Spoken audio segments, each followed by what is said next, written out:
Bahasa bukan sekadar alat komunikasi. Ia adalah kanvas yang melukiskan sejarah, benteng yang menjaga peradaban, dan akar yang menunjang identiti bangsa. Bagi Nusantara, bahasa itu adalah bahasa Melayu.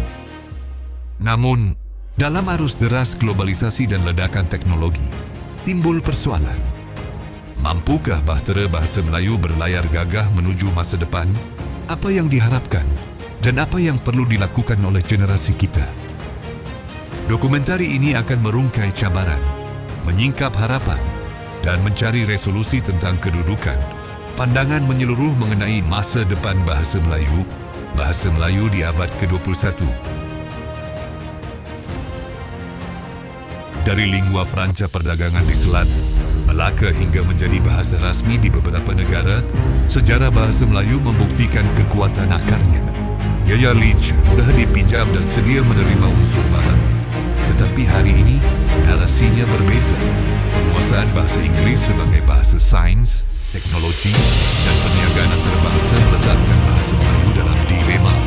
Adakah kita semakin malu berbahasa itu? Campur kode, code mixing, dan pinjaman bahasa tanpa kawalan menjadi normal. Terutama dalam media sosial, bahasa Melayu seolah-olah kehilangan keturunan dan struktur.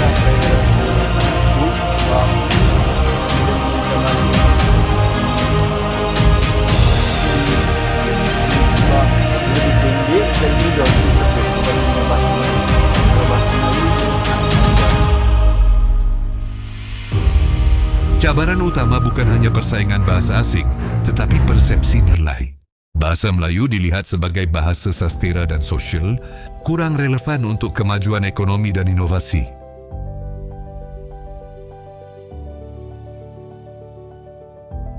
Jika digitalisasi adalah masa depan, bagaimana kita membawa bahasa Melayu masuk ke ruang siber dengan bermaruah?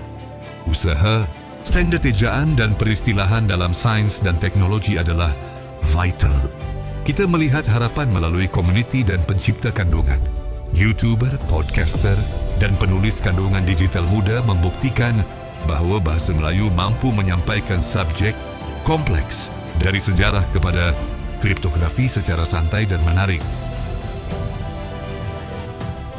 Kita perlukan bahasa Melayu yang aktif dalam pembentukan kecerdasan buatan AI.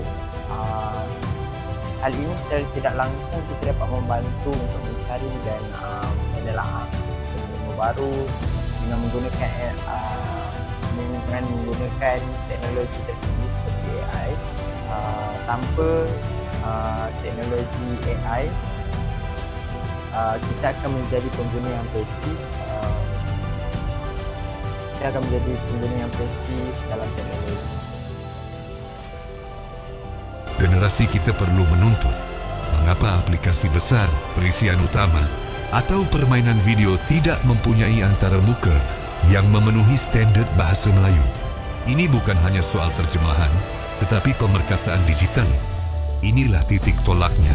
Bahasa Melayu harus diangkat dari hanya menjadi bahasa budaya kepada bahasa fungsi dalam ekosistem digital. Ia memerlukan pelaburan serius daripada kerajaan dan industri teknologi.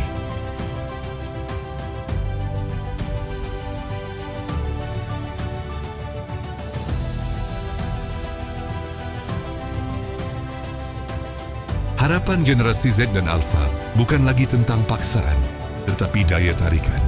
Bahasa Melayu perlu seksi, menarik, fun dan relevan. Ini bermula di sekolah dan rumah. Pendidikan perlu berubah. Kurikulum sastera dan bahasa tidak boleh lagi sekadar hafalan. Ia perlu memupuk pemikiran kritis dan apresiasi mendalam terhadap keindahan, struktur bahasa.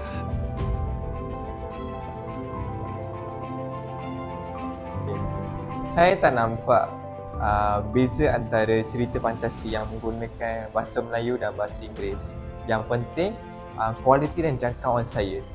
Kita juga perlu mengeluarkan banyak karya atau membaca banyak karya untuk yang berkompetisi, yang berani, itu yang mengeluarkan karya yang bagus. Peranan media massa sangat besar. Media arus perdana harus konsisten menggunakan bahasa Melayu yang baku dan betul, sekaligus menjadi model bahasa yang boleh dicontohi oleh orang awam. Dan yang paling penting, tanggungjawab individu. Ia bermula dari post Instagram, tweet hingga penulisan email rasmi. Masa depan bahasa Melayu terikat dengan kesediaannya untuk menjadi bahasa ilmu dan inovasi. Kita perlu istilah Melayu baharu untuk blockchain, metaverse dan sustainable technology. Ini adalah bukti bahawa bahasa Melayu masih bernyawa dan relevan.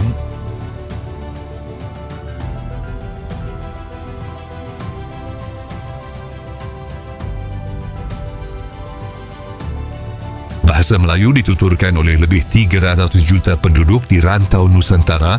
Ini menjadikannya antara bahasa yang terbesar di dunia dari segi jumlah penutur.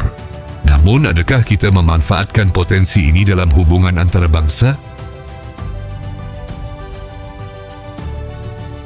Jika bahasa Sepanyol dan Perancis diangkat melalui badan antarabangsa, di manakah kedudukan bahasa Melayu?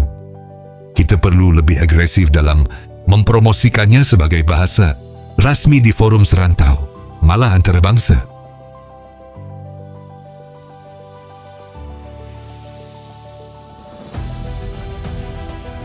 Bahasa Melayu adalah aset diplomatik dan soft power yang sangat penting. Ia memudahkan aktiviti perdagangan, pelaburan dan juga persefahaman dalam budaya dan blok ASEAN. Kita perlu mendesak agar bahasa Melayu menjadi bahasa kerja yang lebih diutamakan. Generasi muda perlu melihat bahasa Melayu sebagai nilai tambah dalam resume. Keupayaan berbahasa Melayu baku, di samping bahasa asing, membuka peluang kerjaya dalam sektor pelancongan, media antarabangsa dan agensi diplomatik.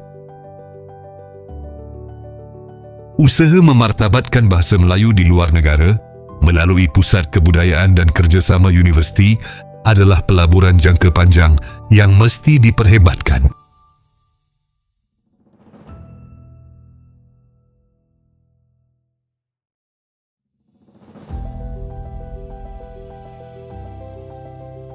Bahasa Melayu mesti menjana pendapatan dan mencipta peluang pekerjaan.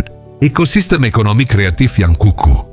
Filem, muzik, permainan video, dan komik adalah enjin yang boleh mendorong penggunaan bahasa secara meluas dan menarik. Lihat kejayaan kandungan K-pop atau anime Jepun. Ia membuktikan bahasa tempatan boleh diekspor. Kita perlu substansi dan produksi bertaraf. Dunia dalam bahasa Melayu yang mampu menembusi pasaran global.